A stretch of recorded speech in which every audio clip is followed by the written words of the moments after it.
going to be launching a tasty pastry. It's a low-carb Pop-Tart. It's got 3 to 4 grams of net carbs, and we love this show. This is our best place to be in LA.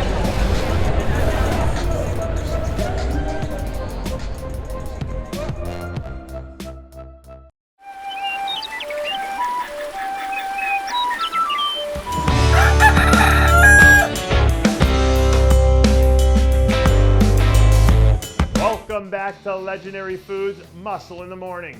I'm Dave Palumbo, and today is Thursday, July 28th, 2022. And let's find out what's going on in the world of bodybuilding and fitness. At this point, we're less than 2 weeks away from the IFBB Tampa Pro, and things are literally and figuratively starting to heat up in South Florida, especially now that we know that Rickey Moten Jr. is on his way to bring the thunder. A few days ago, Rickey's team released a handful of new progress photos that show the former classic physique Olympian looking like someone who has every intention of reestablishing his place at the top of the division. One of the interesting things about Rickey as he heads into Tampa is the fact that we've seen him hold his own at the highest level against some of the best in the business, but he hasn't done it against some of the newer faces like Urs or Ramon, who've both really burst onto the scene since the last time we saw Rickey compete. But with that being said, what it takes to be an elite at the top of this division hasn't changed much over the last year or two. So if he comes back and hits the ground running, there's no reason to believe that he won't just pick right back up where he left off. Now, if you're someone who's had this Tampa show circled on your calendar because you're a fan of the Open, then this is one you should be excited about because Quintin Aria looks like he's heading in there with a full head of steam. If you've been tracking Quintin's prep throughout the entire process, one of the things that should really stand out to you is how effortless he's made it look so far. Because every time he's released an update, regardless of whether or not it was pictures or videos, he's had this unique ability to make everything look like it was on cruise control. All the reports from people close to his camp have been nothing but positive through the entire process.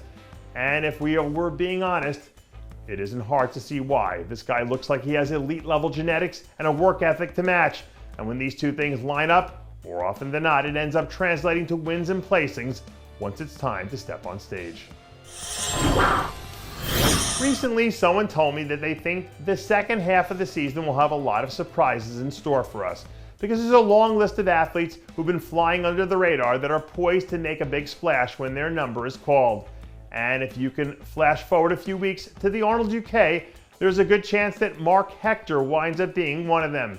He took off the entire 2021 season to give himself more time to grow into his frame so he could be more competitive on a pro stage.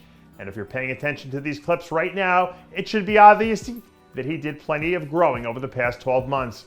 Marc was someone who people had high hopes for when he entered into his rookie year, because the natural shape and structure that he has almost lump him into the same group like guys like Quintin Aria, who look like they have all the potential in the world. So if he can dial in the conditioning to go along with the extra 10 to 15 pounds of stage weight that he has now, he's someone who might deserve to start getting some dark horse consideration once we start getting closer to the show. And before we sign off today, we would like to send our deepest condolences out to the family and friends of IFBB Pro Judge and promoter Jerry Ward, who passed away suddenly last weekend at the age of 46. The news of Jerry's tragic and untimely passing come as a tremendous shock to the entire bodybuilding community when it was announced last weekend by his friend Gary Udit, who was working with Jerry during the weekend at the NPC Teen Collegiate and Masters Nationals. For those of you who were lucky enough to know Jerry, he'll be remembered as one of the most genuine people you could ever hope to meet. And the impact that his passing has on our entire community cannot be overstated.